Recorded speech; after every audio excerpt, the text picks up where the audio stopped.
안녕하세요, 가치남입니다. 다들 주말 잘 보내시고 계신가요? 오늘은 삼성전자하고 SK하이닉스 종목에 대해서 중점적으로 말씀을 드려보도록 하겠습니다. 자, 삼성전자 같은 경우에는 목요일, 금요일 일부 하락폭이 나왔죠? 하락폭이 나왔다고 해서 크게 신경 쓸 부분은 아니라고 생각하고 있고요. 항상 말씀을 드렸듯이 어떤 종목이든 간에 지속적인 상승이 나오려면 추세와 흐름이 있거든요. 그래서 이 노란색 황금선이라고 하죠. 지금 이 이격을 잘 살펴보시면서 내가 추가 매수할 자리인지 혹은 신규로 진입할 자리인지 이런 점들을 잘 체크를 해보셨으면 좋겠습니다. 제가 지난번에 여러분들에게 차트를 보는 방법에 대해서 기초 영상을 올려드렸었는데 생각보다 정말 도움이 되셨다는 의견들이 많더라고요. 그 영상에서도 말씀드렸지만 이 21선만큼은 우리가 조금 중요시하게 쳐다볼 필요가 있다고 생각하고 있고, 지금 삼성전자를 대입해서 한번 말씀을 드려볼게요. 여기 21선을 토대로 이격이 많이 벌어졌을 때는 다시 이렇게 당기는 힘이 발생이 되죠. 또 이 구간에서도 강한 상승이 나와서 이격이 벌어질 때는 다시 주가는 되돌림이 발생이 된다. 똑같은 이치라고 말씀을 드리고, 현 시점도 그런 면에서 동일한 위치라고 생각하고 있습니다.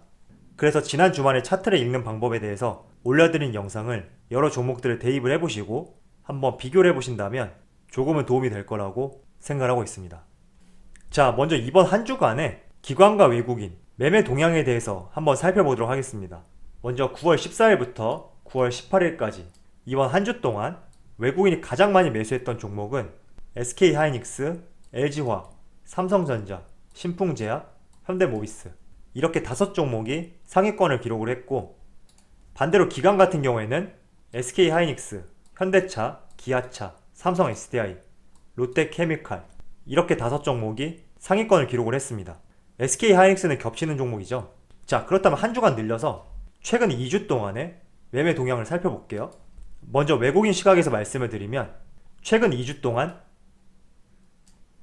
가장 많이 매수한 종목은 삼성전자, SK하이닉스, 신풍제약, 그리고 밑에 LG그룹주죠.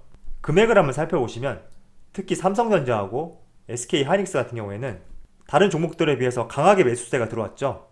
그래서 이런 부분 잘 체크를 해보시면 좋을 것 같고요.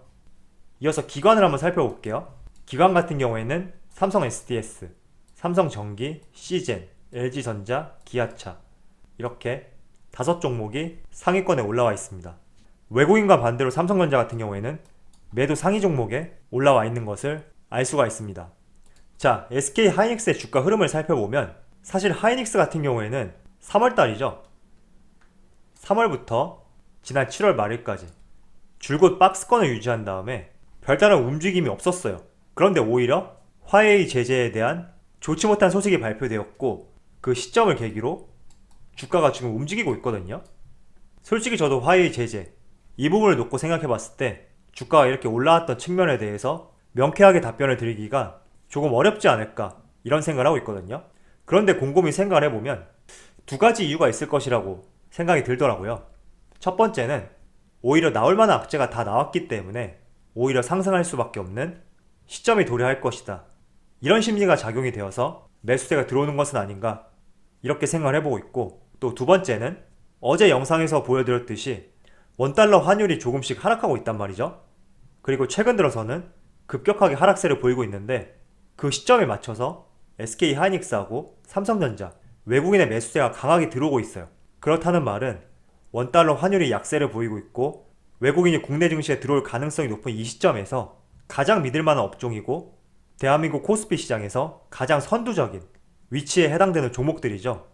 SK하이닉스와 삼성전자를 중심적으로 외국인의 자금이 조금씩 들어오고 있는 것은 아닌가 이렇게 생각을 해보고 있습니다. 자, 그런데 반도체 상황이 그렇게 좋은 것만은 아니거든요. 여기 내용을 살펴보시면 최근 들어서 서버 D램 가격이 다시 큰 폭으로 하락이 나오고 있거든요. 여기 아래를 보시면 작년 1분기만 하더라도 서버용 D램 가격이 $200를 넘어섰어요. 그런데 지속적으로 하락해서 $100 초반까지 떨어졌었고, 이번에 코로나 사태 이후로 2분기에 반등이 나왔죠. 그런데 다시 하락하는 이런 모양새가 나오고 있기 때문에 지금 SK하이닉스의 상승 그리고 삼성전자의 상승은 나오고 있대 조금은 우려스러운 부분 중에 하나다, 저는 이렇게 생각하고 있습니다. 물론 이러한 부분 때문에 종목에 대한 전망, 비전 이런 시각들이 바뀌는 것은 아니고요. 상승에 제한이 될 만한 내용 중에 하나인데 특히 SK 하이닉스 같은 경우에는 외국인과 기관을 중심으로 매수세가 들어오고 있기 때문에 조금은 제 입장에서 의아스럽긴 하지만 그래도 이 서버 디램 가격 그렇게 긍정적으로 볼 수만 있는 상황은 아니지 않나 이렇게 생각을 해보고 있습니다. 자, 그리고 어제 이런 기사가 하나 발표가 되었는데 삼성 스마트폰 카메라 모듈을 직접 조립하겠다 이런 내용이 발표가 되었어요. 이 내용이 어떤 말이냐면 카메라 모듈이라고 나와 있잖아요.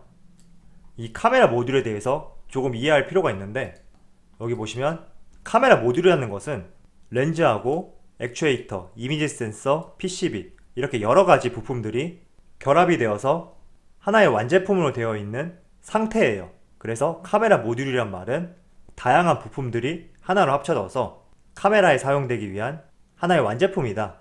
이렇게 이해를 하시면 좋을 것 같습니다. 그런데 삼성에서 스마트폰 카메라 모듈을 직접 조립하겠다. 이렇게 이야기한 배경은 결국에는 부품 단가 인하 목적이 가장 크거든요. 기존에는 카메라 모듈 협력사가 카메라 모듈의 최종 조립까지 마친 뒤에 삼성전자에 납품하는 경향이 많았었는데 삼성전자 측에서 이제는 최종 조립 과정까지 직접 하겠다. 이런 취지이고 이런 취지의 목적은 부품 단가 인하 목적이 가장 크다. 이 점을 알 수가 있습니다. 자, 그래서 여기 아래 보시면 삼성전자 카메라 모듈 협력사죠. MC넥스, 파트론, 파워로직스 이 세 기업 같은 경우에는 삼성전자의 스마트폰 판매량이 증대될수록 매출과 영업이익이 커져 나갔던 기업이에요. 그런데 카메라 모듈을 직접 조립하겠다 이런 발표가 나왔고 내년부터 모든 부분은 아닐 테지만 조금씩 시행할 것으로 전망이 되고 있거든요. 그래서 이 세 기업을 보유하신 분들이라면 한번 이런 점을 고려를 해보시고 투자 기간이라든지 정말로 삼성전자가 직접 조립할 경우에 어떻게 포지션이 줄어들 수 있는지 이런 부분도 고려를 해보시면서 대응을 하시는 것이 좋을 것 같습니다. 자, 앞서서 말씀드린 반도체 서버 디램 가격의 하락 이 부분에 대해서 조금 더 부연 설명을 해보도록 하겠습니다. 올 하반기 서버 디램 가격이 4분기에 약 111달러로 100달러 초반까지 내려올 것이다 이렇게 전망을 하고 있잖아요. 그런데 과거 사례를 보시면 100달러를 최저점으로 반등이 나왔거든요. 그래서 4분기까지는 반도체 디램 가격이 하락할 것으로 내다보고 있지만 다시 상승할 가능성도 많기 때문에 이 4분기가 최저점일 가능성이 있다. 이런 시각에서 바라본다면 오히려 SK 하이닉스를 외국인과 기관이 매집하는 이유에 대해서 조금은 납득이 갈 수 있다고 생각을 하고 있습니다.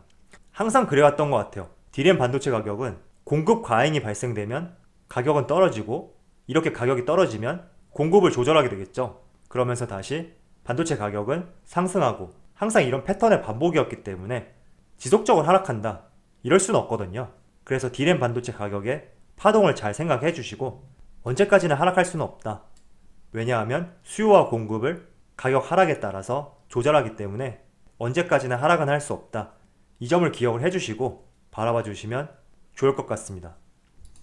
그래서 저는 SK 하이닉스 같은 경우에는 이번 주에도 외국인과 기관에 매수세가 들어오는지 한번 잘 체크를 해보시는 것이 중요할 것 같습니다. 자, 그리고 한 가지 제가 여러분들에게 부탁사항을 말씀해 드릴게요.